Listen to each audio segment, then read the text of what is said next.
So the saga with the city and the police department and the Office of Police Accountability continues in Boise. In fact, it's added another layer yesterday. Jesus Jara, the former director of the OPA, who was fired last Friday, filed a lawsuit against the city. He says Boise interfered with the investigation into former police chief Ryan Lee and claims his wrongful firing was in retaliation for his recommendation of putting Lee on leave during that investigation. The lawsuit lays out Jara's case, including how the city violated Idaho's Whistleblower Act in chronological order. Things we already knew and a lot we didn't are in this lawsuit. For example, Jara was hired in June of 2021 to serve as director of the OPA. He said from the beginning he questioned how he should handle high-level complaints against command-level officers. And the rest of it goes on to say in February of this year, Jara saying he received an email from Boise PD's Office of Internal Affairs. He says they were concerned about Chief Lee's interference in an OIA investigation since he oversaw what happened in the Internal Affairs Office, that it was being handled improperly. Jara also said he received 9 other complaints against the chief, ranging from hostile work environment, waste of public funds, violations of code of ethics, those things we already knew about. Jara says he reached out to his direct supervisor, that would be the mayor's chief of staff, Courtney Washburn, to say he had these complaints and asked about outsourcing the investigation. Jara's lawsuit claims Washburn was dismissive and told him all OPA communications about this investigation should go through her. Then on April 5th, Jara delivered his investigative report to Washburn and Mayor Lauren McLean, where we know he recommended Chief Lee be placed on leave, a recommendation Jara says is within his legal duties outlined in city ordinance. 3 days later, Washburn confirmed she got that report and told Jara, quote, no further action will be taken by the Office of Police Accountability, and the role of the office will be considered complete unless further action is requested. Then, according to the lawsuit and according to a memo from May 6th, Washburn said she initiated a review by outside counsel of the complaints, adding, quote, based on the information your office provided, it's been determined there has been no violation of city or Boise Police Department policy or procedure. 3 weeks later, in an email, Jara says Washburn accused him of providing confidential information to the press after he was asked by a local reporter about his recommendation to suspend Chief Lee, which didn't happen. Jara says he didn't respond to those questions. He also says he was all told not to accept any more complaints from BPD staff. On September 22nd, we put out a story here at KTVB that included Jara's April 5th memo and former police officer interviews about the environment at BPD. The very next day, Chief Lee resigned from his post as chief at the request of Mayor McLean.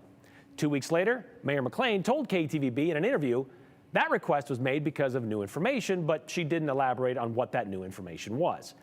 In November, the lawsuit alleges Jara got a memo from Mayor McLean, Council President Elaine Clegg, and Council Pro Tem Holly Woodings accusing him and OPA of exceeding legislative authority and at the same time failing to follow through with certain responsibilities. A month later, on December 2nd, Jara was placed on administrative leave, with the city claiming he undermined the confidence of the Office of Police Accountability and exceeded his legal authority. He says it was in retaliation. A week after that, December 9th, Boise City Council voted 5-1 to fire him.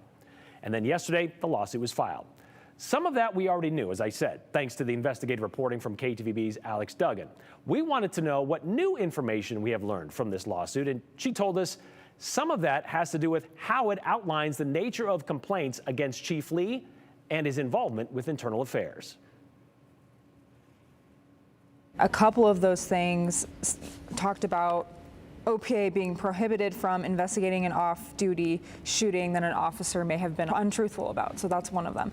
And then another one that was listed in the lawsuit was the failure of internal affairs to discipline an officer with use of force problems that involved a refugee kid.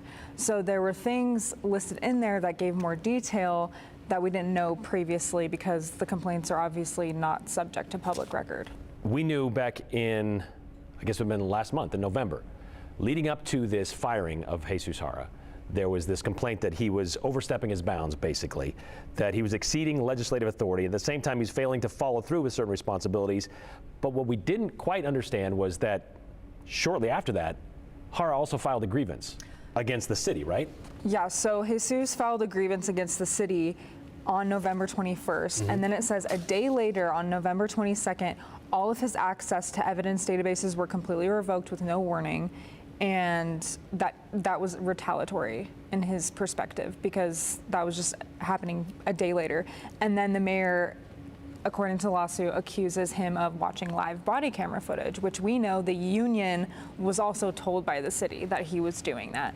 And then the union figured out that it's not possible and that he could only audit recorded footage, which he can do under the city ordinance, right? And then, December 2nd, he's placed on leave because McLean says there's concerns about the office. And then December 9th, he was fired because McLean said that he violated Boiseans' privacy by viewing this footage. And there were claims of voyeurism on kids and watching, say, women involved in domestic violence situations. Which it's interesting to note that body cam footage is actually subject to public records requests. So if you requested body camera footage, you could also see people in the video. Like you or I could. Me or you could do that. But he has more discretion with that. And that's his job to do. And that's what the ordinance gives him. His job to do is to access body camera footage. Jesus said the complaints against Lee were so severe that he expected them to find some sort of policy violation within their investigation that they said they did. But he said in the lawsuit, I don't even know if there was an investigation. The city told me that they contracted with a lawyer in February and they used that lawyer to do an investigation of this. But I can't find anything that says that he actually looked into it and he won't return my calls. So I haven't found proof yet that this lawyer actually looked into it. Right, because according to this lawsuit, on May 6th, Courtney Washburn sent a memo that said she initiated review by outside counsel of the complaints, adding, based on the information your office provided, it's been determined there's been no violation of city or Boise Police Department policy or procedure. Right. This lawsuit, by the way, is just allegations at this point, 16 pages, by the way. In that lawsuit, Jara is also asking for a retraction from the city from what they told the media about his firing and accusing him of invasion of privacy, unauthorized surveillance, and, as we talked about, voyeurism of kids and women experiencing domestic violence. Calling them libelous and malicious, these claims aim to cause embarrassment and harm to his reputation, the lawsuit says. The city has a policy of not commenting on pending litigation, so we didn't hear from them today. But obviously, this won't be the last time we hear about the city of Boise, its police department, and the investigation into its former chief and the Office of Police Accountability.